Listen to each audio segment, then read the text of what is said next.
Est-ce qu'il y a des témoignages qui montrent le cœur du Père? Oui? C'est Nice? Ah ben justement, je ne savais pas que tu étais là, mais je voulais témoigner de Eunice justement. Parce que je pense à elle dans son pays. Elle a prié pour que Dieu... Pour que Dieu... elle s'inscrit à l'unité ici à Rouen de son pays.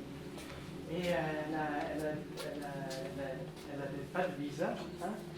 Et elle ne savait pas, mais au même moment qu'elle s'est inscrite à l'école et tout, Simona, elle a eu l'appel du père pour dire il faut proposer à mon père de préparer sa maison pour recevoir l'étudiant. Et donc, pendant cet été, mon père il a fait la peinture et tout, il a préparé son appartement. Et sans qu'elle sache, sans qu'on sache qu'il y avait quelqu'un qui avait vraiment besoin. Et du coup, le pasteur, c'est ton papa, qui nous a appelés, et puis Simona a fait toute l'invitation et le visa. Et voilà, elle est là. Ça, c'est tu veux expliquer peut-être mieux que ça. Bonjour à tous. Bon, j'ai du témoignage. Premièrement, l'arrivée ici en France n'est pas certainement facile parce que c'était quelque chose d'imprévu à la base. Même je n'ai pas allé au Sénégal, mais ils m'ont recalé, ils m'ont refusé l'inscription. Donc du coup, j'ai dû refaire les papiers pour venir ici. Mais je témoigne juste pour la santé de ma mère. Je voyais pas ma mère aujourd'hui. À 5 heures, on m'appelle qu'elle est sortie de l'hôpital. 300 euros, personne ne savait, j'en prenais 300 euros pour qu'elle guérisse.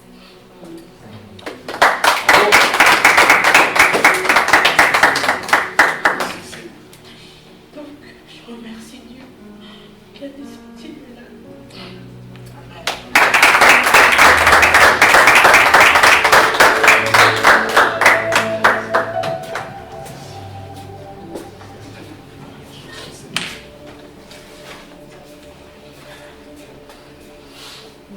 Il y a votre témoignage peut-être?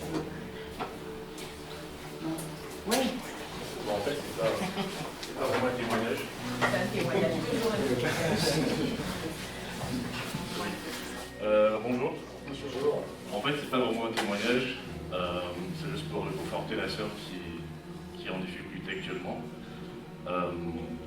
Eunice, rappelle-toi de l'histoire de Job.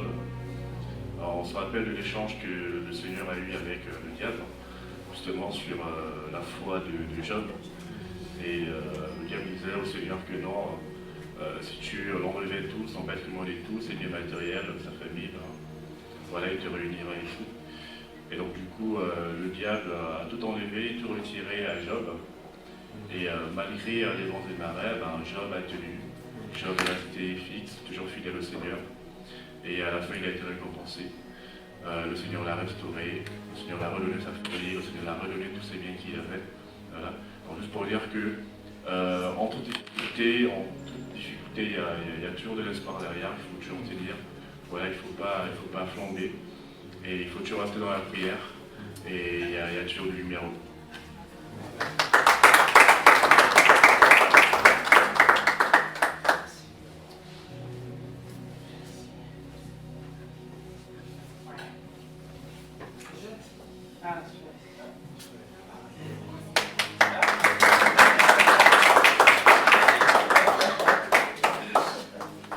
Bonjour à tous. J'ai un petit témoignage par rapport à ce que tu as fait. Donc, par rapport à ce que j'avais dit la fois dernière sur mon témoignage, et c'est la continuité, je peux dire. Donc, avant de finir mon Master 2, j'avais commencé au fait avec les recherches d'emploi, je peux dire, depuis le mois d'avril 2022. C'était au fait pour provenir revenir pour que dès que je finis la formation, je puisse en fait commencer le travail. Et c'est en mai ou juin, j'ai eu une proposition et l'entreprise en fait se trouvait sur Nantes. Et donc on avait tout calé. Il m'avait déjà en fait envoyé le contrat, mais compte tenu de la distance, moi en fait je ne voulais pas. J'étais là en train d'esquiver. Et à un moment donné, c'est l'entreprise qui a commencé en fait, à me harceler tout le temps, à me rappeler, me faire pression, mais moi au fond de moi je ne voulais pas. Et du coup je ne voulais pas en fait signer le contrat. Alors qu'il m'avait déjà en fait envoyé le contrat, j'étais là, je me disais, je ne suis pas trop intéressée, je cherche encore, peut-être que je vais trouver mieux. Maintenant, une fois, un dimanche, j'en ai parlé à Marien. Tout le monde était parti, on était là à l'extérieur avec moi, il y avait Solo et Marien. Je lui ai expliqué, il me fait savoir, mais si ce n'est pas fait pour toi, je pense que Dieu va annuler. On était même sous le soleil accablant. Et du coup, on a prié. Et je pense le lundi ou bien le mardi, c'est l'entreprise qui m'appelle, me faisant savoir que non, il y a un souci, le responsable des ressources humaines se dit que tu n'as pas encore eu le diplôme, qu'est-ce qui prouve que non, tu refais ton diplôme cette année, par rapport au fait à ta situation, l'entreprise au fait pourra dépenser au fait en vain, du coup pour l'instant, on arrête d'abord la procédure. C'est bizarre, ça m'a un peu dérangé, mais bon. Je n'étais pas trop intéressée. Bon. Je continue à faire des recherches. Et à un moment donné, je cherchais, je n'en trouvais plus. Je commençais à paniquer. Je dis, mais je regrettais, mais il fallait que je signe, Et j'ai fini l'école, septembre, rien. Je dis, mais qu'est-ce qui se passe? Octobre, je me dis, mais la majorité a trouvé sauf moi, mais qu'est-ce qui se passe? Qu'est-ce que je ne fais pas bien? J'ai commencé à faire la rétrospection. Pour voir en fait peut-être quelque chose qui ne marche pas, prier. J'en ai en fait parlé à Simona, Priscille.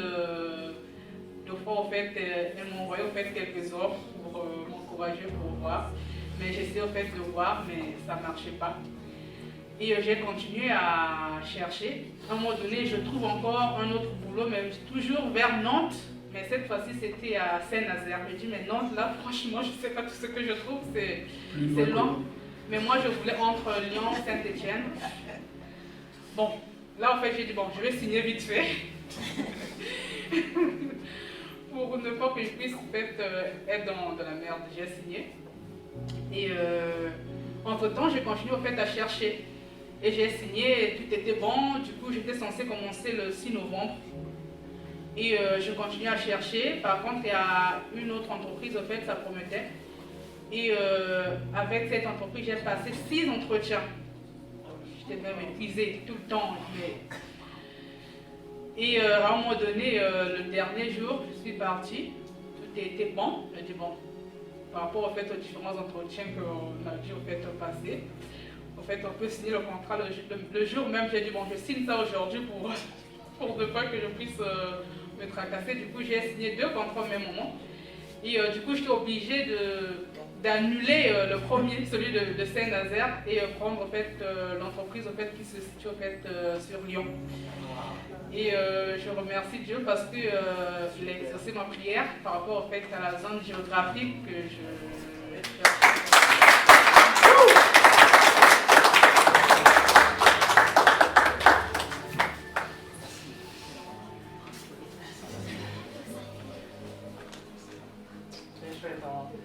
En famille, on est encouragés, en famille, on avance ensemble et on voit que le Seigneur il parle les uns des autres pour aider les uns les autres. Et ça, c'est vraiment chouette. Et ce matin, on a Rémi qui va nous partager de sa parole sur le pardon. Et c'est un sujet qui peut vraiment qu'on a besoin. Et ça va nous encourager encore.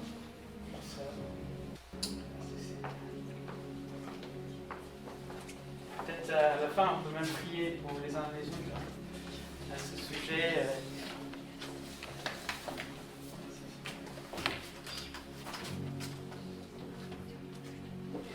Oui, Seigneur, merci Seigneur pour Rémi, merci pour tout ce qu'il a traversé cette semaine, même et tout ce que tu lui as donné sur son cœur. Seigneur, que tu vas le fortifier, Seigneur, que cette parole va aider même lui-même à avancer avec toi, Seigneur. Parce qu'il voit que le Seigneur parle au travers de lui. Et Seigneur, merci Seigneur. Merci Seigneur pour cette opportunité encore. Merci Seigneur pour cette opportunité que tu nous as donnée, pour le privilège d'écouter ta voix. Nous venons devant toi faire humblement, Seigneur, avec les lourds fardeaux de nos difficultés pour te demander pardon. Seigneur, tu as payé ton péché sur la croix. Tu nous as pardonné. Nous voulons comprendre davantage ce pardon, Seigneur, que tu nous as accordé, pour que nous aussi nous pardonnions à ceux qui nous ont blessés. Viens ouvrir nos cœurs, aide-nous à comprendre la profondeur de ta parole. Au nom de Jésus, nous t'avons ainsi prié. Amen. Amen. Alors ce matin, deux textes vont nous aider à parler du pardon. L'Esprit de Dieu m'a conduit dans le passage de Matthieu chapitre 6, verset 14, et un autre dans Matthieu chapitre 18, des versets 21 à 22. Alors Matthieu chapitre 6, verset 14 nous dit: si vous pardonnez aux hommes leurs fautes, votre Père céleste vous pardonnera aussi. Matthieu chapitre 18, versets 21 à 22. Alors Pierre s'approcha de Jésus et lui dit: Seigneur, combien de fois pardonnerai-je à mon frère lorsqu'il péchera contre moi? Est-ce que ce sera jusqu'à 7 fois? Jésus lui dit: je ne te dis pas jusqu'à 7 fois, mais jusqu'à 70 fois 7 fois. Il y a quelques semaines déjà, nous avons parlé de la crainte de Dieu dans l'Ecclésiaste chapitre 12, les versets 14 à 15. Et le 6 août, nous avions parlé de l'amour du prochain, dans Jean chapitre 13, versets 34 à 35. Il m'a paru important de continuer dans cette lignée des commandements, en parlant du pardon. Il me semble que cela complète et s'accorde bien avec le précédent sujet, l'amour du prochain. Parce que le pardon est aussi l'un des thèmes fondamentaux de notre vie spirituelle de tous les jours.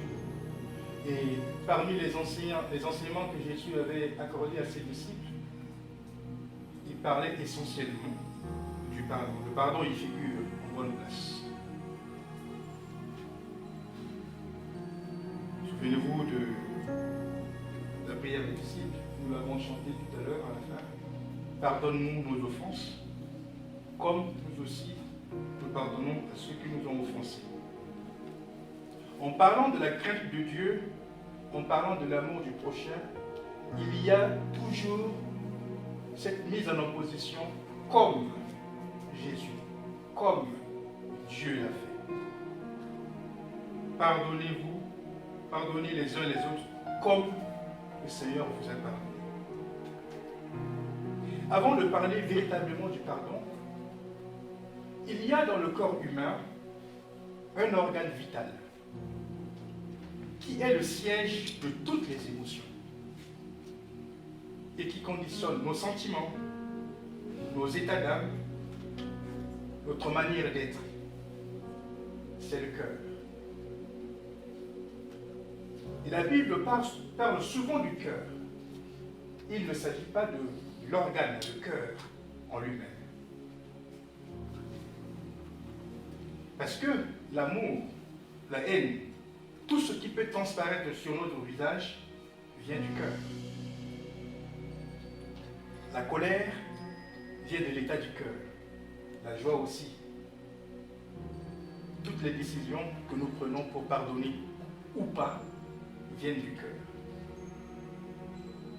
Garde ton cœur plus que toute autre chose, car de lui viennent les sources de vie. Proverbe chapitre 4, verset 23. Et donc, si nous voulons pardonner ou être pardonné, il faut avoir un cœur prompt à la repentance, un cœur prompt à confesser, un cœur d'enfant, comme nous dit la Bible. Mais c'est souvent notre ego qui prend le dessus.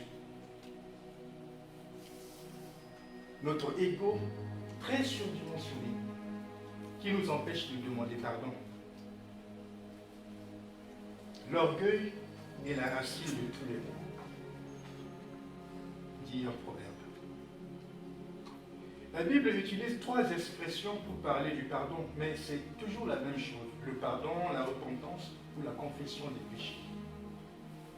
C'est toujours la même chose, mais il suffit de le dire. La condition sine qua non, c'est de le dire de sa propre bouche. Alors, en disséquant le verset de Matthieu chapitre 6, verset 14, on se rend compte qu'il y a 2 types ou 2 aspects dans le pardon. Si vous pardonnez aux hommes leurs fautes, votre Père Céleste vous pardonnera aussi. Si vous pardonnez aux hommes, votre Père Céleste vous pardonnera aussi. Cela m'a emmené à distinguer 2 types de pardon. Ce que j'appelle le pardon vertical vis-à-vis de Dieu et le pardon horizontal entre les hommes vis-à-vis des humains. Alors, parlons du pardon vertical. Depuis le jardin d'Éden, dès le jardin d'Éden, après le péché originel de Adam et Ève, dans Genèse chapitre 3, verset 21, c'est Dieu qui est venu vers Adam et Ève. Souvenez-vous de toute l'histoire, quand ils ont commis leur forfait, ils ont essayé de se cacher. Ils se sont rendus compte qu'ils étaient tout nus et c'est avec un feuillage qu'ils se sont couverts. Et tout cela s'est passé devant Dieu. Il est omniscient, omnipotent et omniprésent. Il a tout vu. Mais il leur pose quand même des questions. Qui vous a dit que vous étiez nus? Qui vous a dit de manger ce fruit? Mais vous verrez, et faites l'expérience, nulle part dans la Bible on a dit que Adam et Ève a demandé pardon. Nulle part c'est écrit. C'est Dieu qui leur a accordé son pardon. C'est Dieu qui est venu vers eux et les a habillés avec une peau de bête. On suppose qu'il y a une bête qui a été sacrifiée et il y a du sang qui a été coulé. Il y a du sang qui a coulé pour les pardonner. À l'image du sang de Jésus-Christ qui nous a pardonnés. Et donc la première chose que nous devons comprendre, c'est que Dieu est prompt à nous pardonner. Il attend qu'on fasse le pas, qu'on dise un mot, et nous serons pardonnés.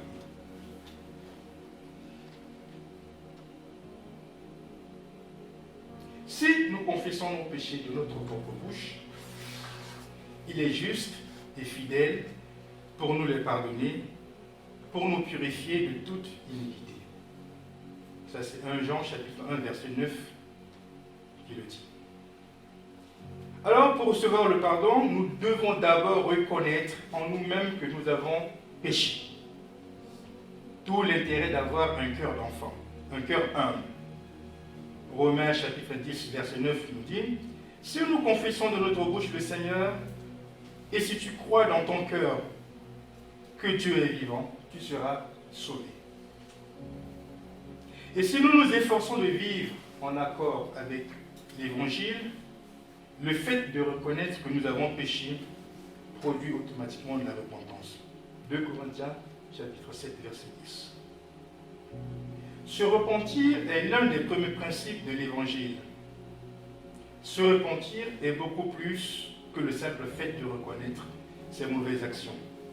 C'est un changement d'esprit, un changement total dans notre comportement. Il consiste à se détourner du péché et à revenir vers Dieu pour obtenir le pardon. Mais Dieu sait toujours qu'en demandant pardon, nous allons toujours pécher. Nous tous, nous fonctionnons comme ça. Nous savons qu'aujourd'hui, on demande pardon, mais nous savons qu'on va pécher dans les jours qui arrivent. C'est ce que nous dit Romains 3, 23, car tous ont péché et sont privés de la gloire de Dieu. Sinon, la parole de Dieu sera vaine.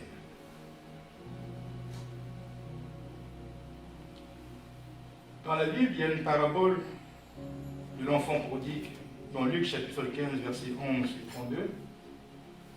Nous connaissons tous ce passage.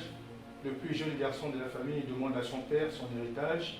Il le lui a donné, il est parti, il a dilapidé. Il se retrouve à garder des cochons et il se décide de revenir vers son père.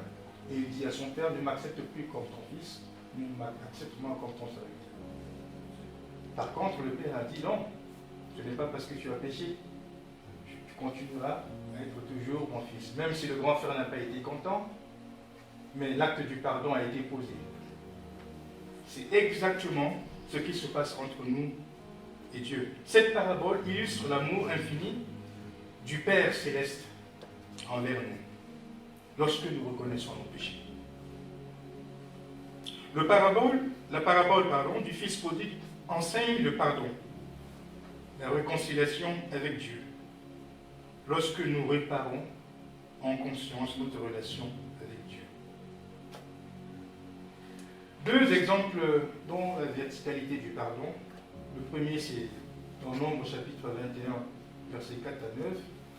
Ça aussi, c'est en fait que nous connaissons tous. Souvenez-vous de l'histoire des Israélites dans le désert. Ils en avaient marre de manger la même chose. Ils sont allés voir Moïse pour l'acculer. Et alors Dieu les a punis avec une invasion de serpents. Et Moïse a reçu de Dieu la ferme instruction de construire un serpent en bronze et de le dresser au sommet d'un mât. Verticalité. À chaque fois que chaque Israélite est mordu par un serpent, pour être sauvé, il faut qu'il lève les yeux et qu'il regarde le serpent qui est au sommet du mât. À l'exemple de Christ à Golgotha.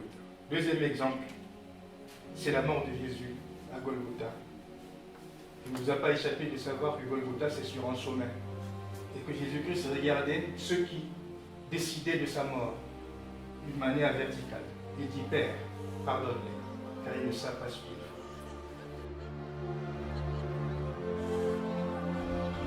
Father, forgive them,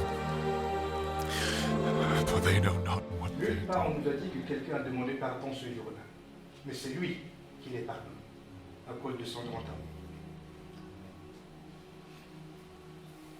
Isaïe 59, verset 2 nous dit, « Mais ce sont vos crimes qui mettent une séparation entre vous et votre Dieu.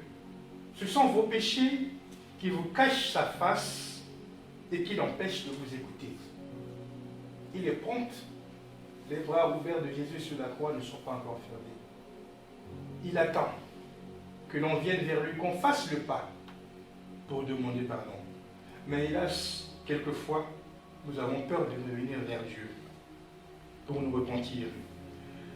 Parce que nous avons souvent l'impression d'en avoir trop fait. On se dit, ah ben, sur ce coup-là, je ne pense pas qu'il va me pardonner. On se le dit d'une manière ou d'une autre. On se dit, mais cette fois-ci, j'ai dépassé les limites. Est-ce qu'il va me pardonner? Il n'y a aucun péché que Dieu ne voudra pas nous pardonner. Sauf le péché de ne pas écouter la voix du Saint-Esprit. Et la voix du Saint-Esprit, c'est celui-là qui nous dit ce matin, va vers le Seigneur et demande pardon.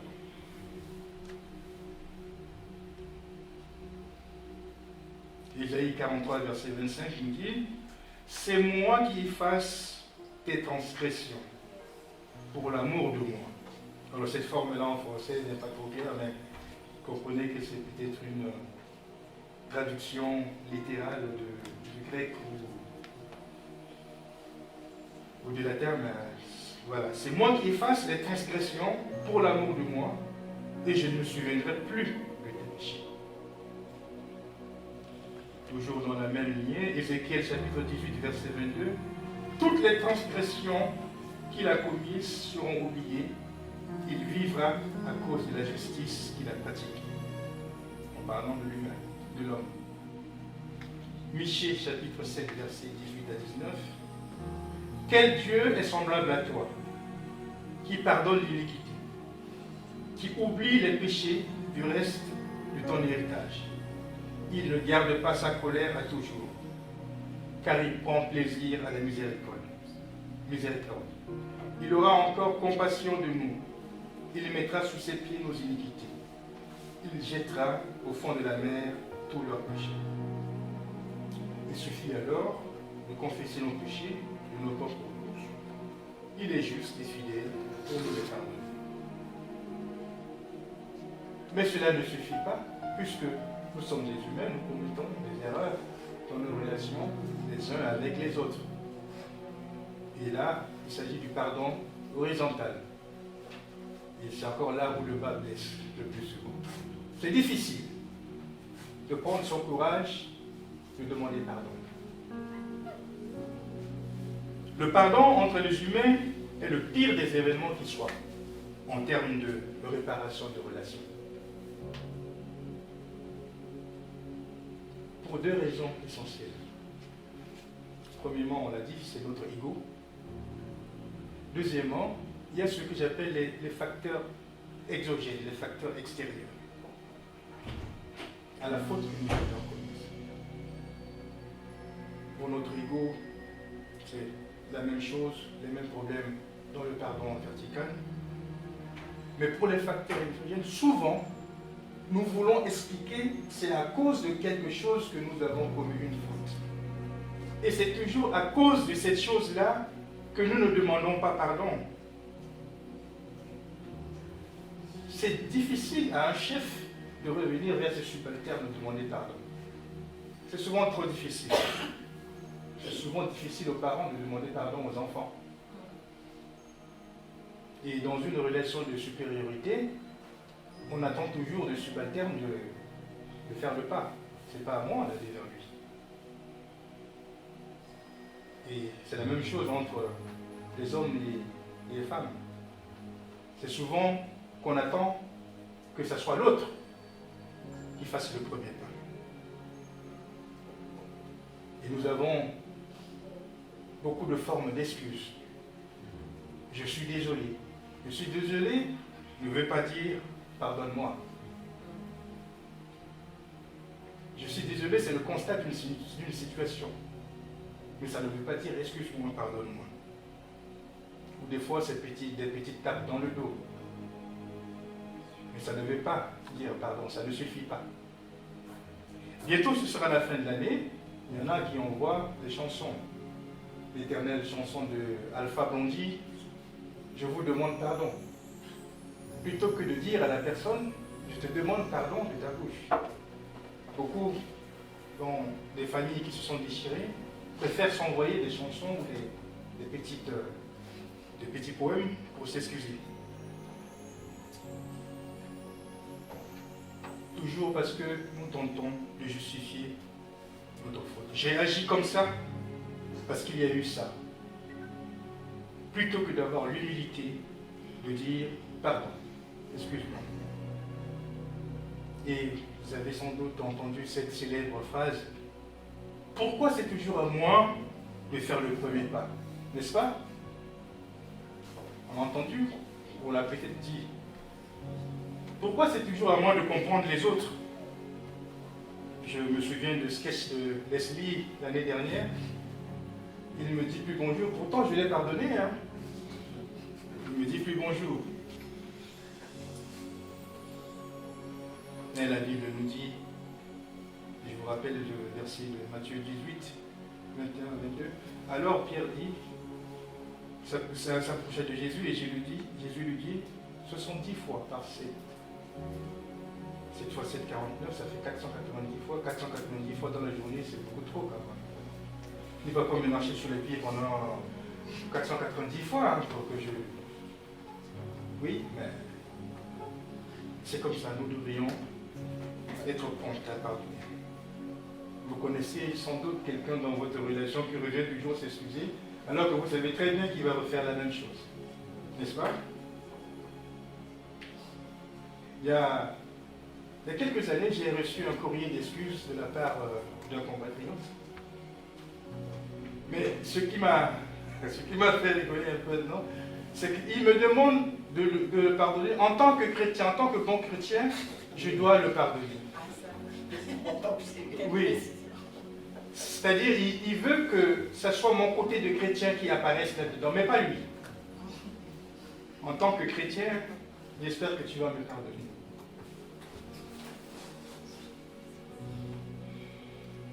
Je ne dis pas que, en tant que chrétien, on doit être naïf. Ce n'est pas ce que je suis en train de dire.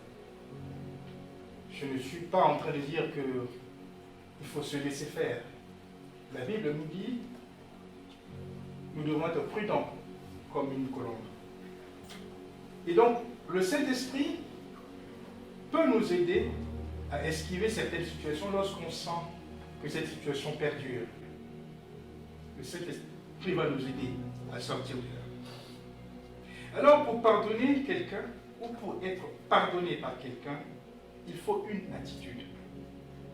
Même dans le pardon vertical avec Dieu, il faut une attitude. On ne vient pas devant Dieu comme ça et dit « Ah, Dieu, pardonne-moi, pardonne-moi. Hein. Tu sais que je suis un humain, pardonne-moi. » Non, il faut une attitude. Même entre nous les humains, quand quelqu'un a transgressé une loi ou a fait quelque chose, ce n'est pas comme ça qu'il va demander pardon. Je ne pense que ça ne passera pas et son interlocuteur ne l'appréciera pas. Et donc, il faut une attitude empreinte d'humilité, beaucoup d'humilité. Et même d'empathie. Parce que nous tous, nous pouvons commettre les mêmes erreurs. Je l'ai dit, Romains 3, 23. Ça peut arriver à tout le monde. Et il y a aussi cette célèbre phrase, je pardonne mais je n'oublie pas. Hein. Mais vous imaginez si Dieu lui disait ça de nous, il n'existerait plus personne sur la terre. Quand on pardonne, on oublie. C'est vrai que les traces du péché vont rester. Mais Dieu, lui, il oublie. Alors, il y a beaucoup de chrétiens qui disent, mais comment ça va se passer pour le jugement dernier? Parce qu'on entend parler des registres dans l'Apocalypse, etc. Tout ce qui a été pardonné au nom de Jésus-Christ ne pourra plus être jugé. Ça, rassurez-vous. Ça a été pardonné. Alors, si nous traînons des casseroles encore avec nous, c'est aujourd'hui que nous devons demander le pardon. Peut-être que nous avons oublié, mais l'Esprit de Dieu va nous révéler que nous avons quelque chose à pardonner devant Dieu.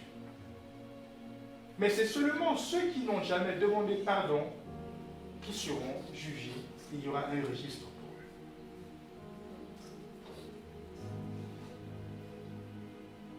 Il y a une image sur les réseaux sociaux, je pense sur Facebook, peut-être il y a certaines personnes qui ont vu, un couple qui visiblement sont énervés.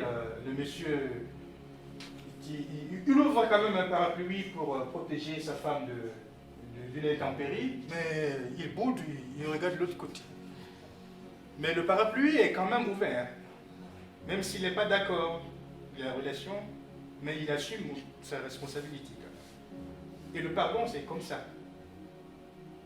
Nous devons être prêts à pardonner et à oublier ce qui s'est passé. Et surtout de ne pas lâcher nos responsabilités parce que l'autre a commis des erreurs.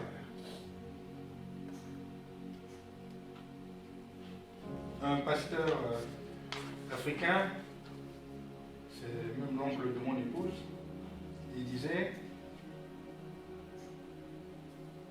il y a deux types de pardon. Et ça, c'est devenu un adage en République centrafricaine. Quand vous avez des différends avec quelqu'un et qu'il vous pardonne, mais à chaque fois il revient déçu, on dit ça, le pardon était un pardon de culotte. Parce qu'il y a un pardon de pantalon, il dit. Le pardon de pantalon, ça couvre tout le corps, ça couvre entièrement. Mais le pardon de culotte, ça laisse transparaître encore des traces. Alors, Vous pardonnez en culotte ou vous pardonnez en pantalon? Quand on pardonne en pantalon, on pardonne entièrement. Proverbe chapitre 17, verset 9 nous dit « Celui qui couvre une offense recherche l'amour, et celui qui le rappelle dans ses discours divise les amis. » Alors, je vais citer une série de versets. Colossiens chapitre 3, verset 13 nous dit « Supportez-vous les uns les autres. Et si l'un de vous a une raison de se plaindre d'un autre, pardonnez-vous réciproquement. Tout comme Christ vous a pardonné, pardonnez-vous aussi. » Toujours cet esprit de comme Christ. Éphésiens 4,32 nous dit la même chose. Soyez bons et pleins de compassion les uns envers les autres. Pardonnez-vous réciproquement comme Dieu nous a pardonné en Christ. Dans cette même église en Afrique, il y a quelqu'un qui est un peu déséquilibré, qui vient à l'église tous les jours, avec une insuffisance mentale. Quel que soit le thème de la prédication, il se lève et il va devant le pasteur pour demander pardon. Et ça fait sourire toute la salle à chaque fois où il se lève. Parce qu'on est tous convaincus qu'il va se lever aujourd'hui pour aller demander pardon. Et puis un jour, le pasteur nous a dit, mais vous rigolez, mais c'est comme ça que nous devons venir vers Dieu. Nous devons venir vers lui sans état d'âme, tous les jours, pour demander pardon. Parce que parmi les gens qui sont restés, il y en a qui ont sur le cœur quelque chose à se faire pardonner. Et le manque de pardon, nous le voyons, ça entraîne le monde entier dans une spirale de conflit. Parce que les gens qui pensent être des sommités du monde ne peuvent pas s'asseoir et demander pardon. Nous avons deux grandes guerres en ce moment. L'humanité gère deux grandes guerres en ce moment. Parce que les hommes ne peuvent pas s'asseoir et discuter entre eux. C'est notre ego a pris le dessus. Tant que je n'aurai pas gagné cette guerre, je ne l'arrêterai pas, n'est-ce pas? Le Saint-Esprit nous parle tous les jours, comme Jean-Baptiste en son temps. Repentissez-vous, il avait dit Jean-Baptiste. Aujourd'hui, le Saint-Esprit nous exhorte à confesser nos péchés devant Dieu. Pardon vertical et à nous pardonner réciproquement. Pardon horizontal. Mais un peu comme les enfants d'Israël dans le coup, la Bible utilise le terme de raidir le coup. Nous raidissons nos coups. Nous procédons même à un tri sélectif dans le péché. Ça c'est moi, ça c'est pas moi, ça c'est Pierre, Paul, Jean. Et vous attendez que ce soit eux qui fassent le pas, qui demandent pardon. Matthieu chapitre 12, verset 31, et ça je l'ai dit tout à l'heure, c'est pourquoi je vous dis, tout péché, tout blasphème sera pardonné aux hommes, mais le blasphème contre l'Esprit, contre le Saint-Esprit, ne leur sera jamais pardonné. Ne pas écouter la voix du Saint-Esprit ne nous sera jamais pardonné. La Bible va loin, il nous dit dans Matthieu chapitre 5, verset 24, si donc tu présentes ton offrande à l'autel, et que là tu te souviennes que ton frère a quelque chose contre toi, laisse là ton offrande devant l'autel, et va d'abord te réconcilier avec ton frère, puis viens présenter ton offrande. Après, selon. Le manque de pardon entraîne les peuples de Dieu dans une escalade de violence continue. On le voit en ce moment, mais le Seigneur nous rappelle dans 2 Chroniques chapitre 7 verset 14, « Si mon peuple, celui qui porte mon nom, s'humilie, prie et me cherche, et s'il renonce à ses mauvaises voies, je l'écouterai du haut du ciel, je le pardonnerai son péché et je guérirai son pays. » C'est aussi l'occasion pour moi, dans cette troisième prédication et peut-être la dernière de l'année, de demander pardon. Peut-être que la méthode de mes prêches ne convient pas, peut-être que j'ai dû offusquer certains dans mes propos. C'est l'occasion de demander pardon à chacun d'entre vous, parce qu'on n'est pas à l'abri et que nos enseignements doivent aussi refléter notre comportement de tous les jours. Voici ce que le Saint-Esprit m'a mis sur le cœur et j'ai voulu partager avec vous. C'est bref, mais ça vient compléter les autres enseignements qu'on a eus les 2 dernières fois. Que l'Esprit de Dieu nous aide à comprendre sa parole. Amen.